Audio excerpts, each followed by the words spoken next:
Okay, another month has passed, and it's time to go over the December 2022 eBay standard envelope analytics on the scans, how they're doing that. Every time we mail an eBay standard envelope, it's supposed to get some scans.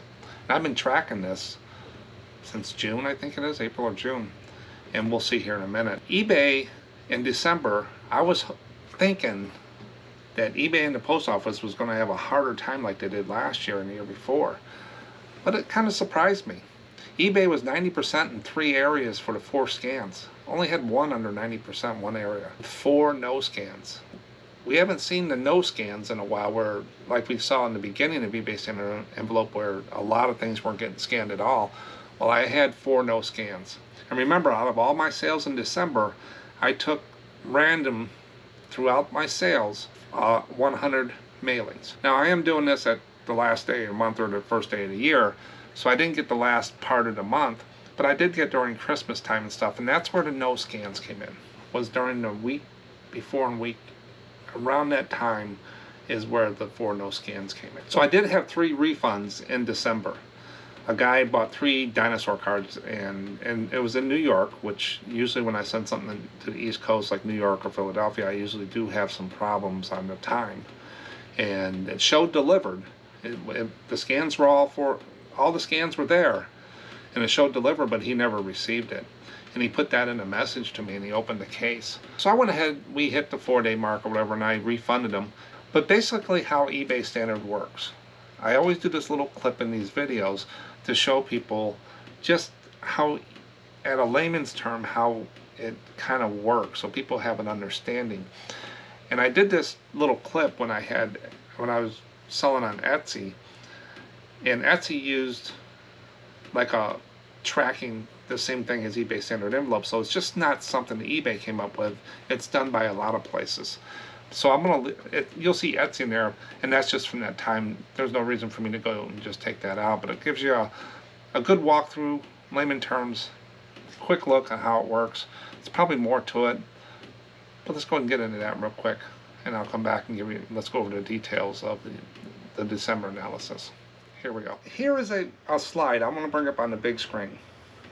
This is just the process in my head on there, not real detailed, layman terms. I don't know how everything works with this. I can speculate from my IT background, my technical background, but there are so many different ways to do it. But in a nutshell, this should explain to anybody how it works. So the first box there is you got eBay and Etsy platform. They're connected across multiple data centers and stuff like that. They're not in the same one. That's why it's got the dotted line there. They're 2 separate companies, 2 separate platforms, 2 separate programs, applications, and stuff like that. They're not shared. But I just put them in a box to make it easier. When someone buys a postcard from either eBay or Etsy, it goes to the post office. The post office then sends data to eBay or Etsy in some way, format, a file, web services, some integration is going to go up and going to come down. Either eBay and Etsy picks it up or directly goes into those platforms if they have shared access.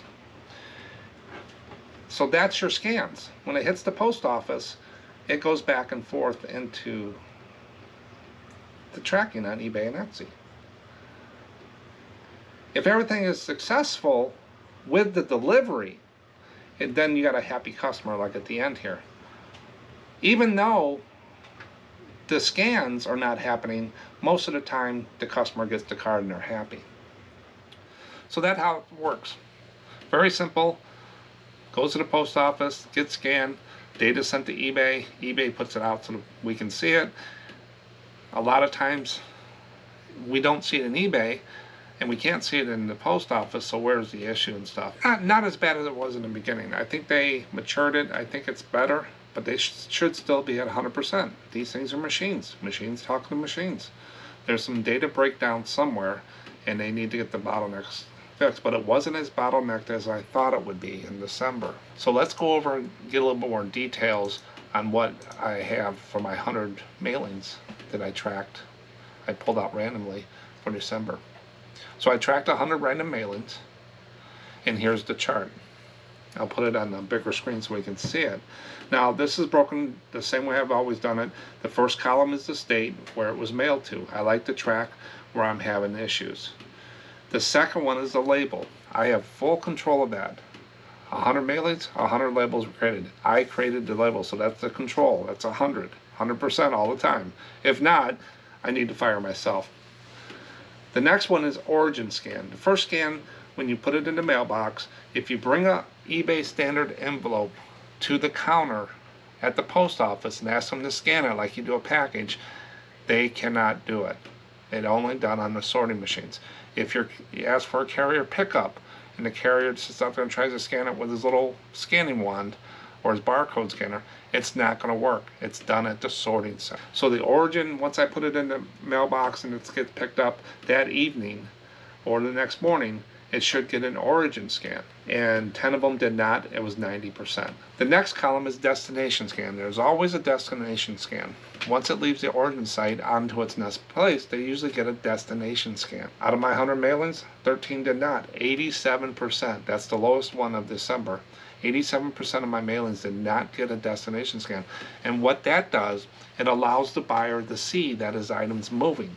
If that goes under 90%, it usually causes us sellers a little more work because people are asking, where's my item? Some buyers will sit on that tracking and watch it. So that helps keeps the messages down when that destination scan's there. Delivery, that's out for delivery. I just shortened the header there. 91 of the mailings had a out for delivery scan. 9 did not. And that was 91%. That's another one that can cause a little more work for the sellers if they don't see the destination or out for delivery.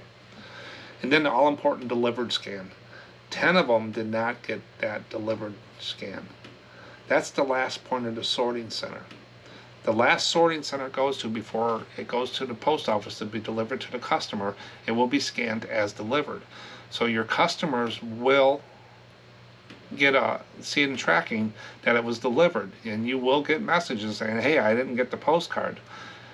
In this video here, I talk about that. It can cause a little extra work. It's quieted down a lot over the last year because people are used to it now, that it is going to take 1 to 2, 3 days after they see the deliver scan to get it. And I walk through how I deal with that on there. And I haven't sent out a lot of those in the last couple months, so it's getting better. And more people use it, the more people understand it, how eBay standard envelope works in the tracking. So basically, 3 out of 4 scans got 90% in December. Holiday season. I thought they would be down in the lower 80s or high 70s. I really did.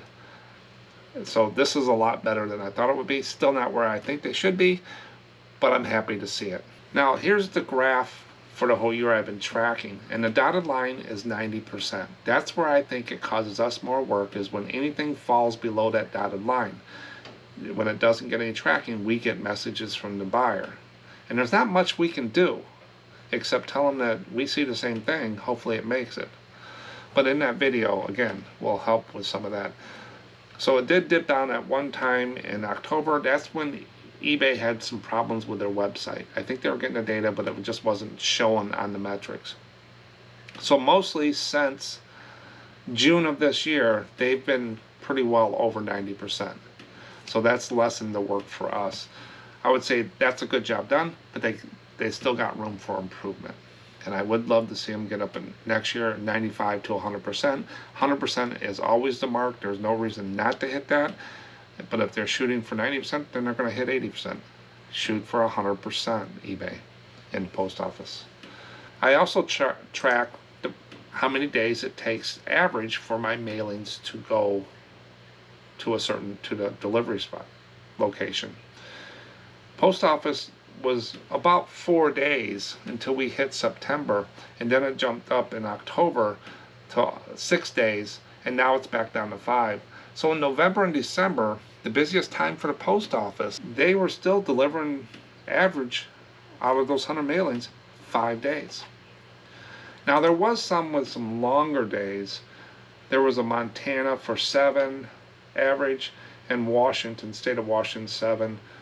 Wisconsin was 6. Wisconsin's right above me. I can drive there in about 3 hours. There was something going on with those, but you can look on the right side of the chart and you can see the average for the area. And everything in red there is if the label said like 9 labels created and any numbers to the right of that was lower than the labels created for that state, it will turn red. And you notice there is a lot more red this time than normal on this chart.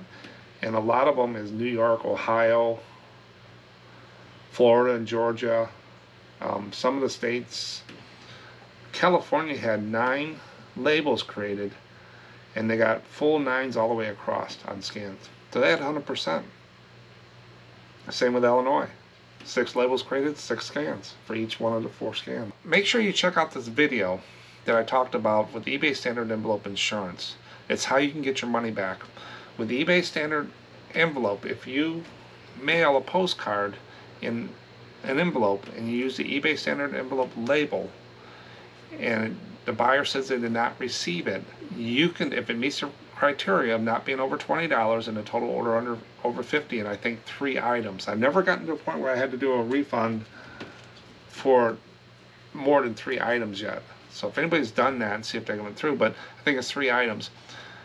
You have to wait 30 days and before 90 days and put this claim in, and this video walks you through how to fill out that form. It takes a few minutes, some information you need to grab, and fill it out. I've been approved for every one I got. I've gotten like $60, $70 back this year that I refunded people that I wouldn't have got if I used first class postage or a label and a stamp. It is worth the time to do it. And I kind of batch them up. I have a little spreadsheet I show you in that video how I track it, and I have some out there right now. But I'm going to continue in 2023 and keep tracking this. We're on a good roll with it. I want to see them hit the 95 to 100 spot next year is what I would really like to see. And I'll put out these small little videos every month at the beginning of the next month. We'll see the progress on the graph and see how they do.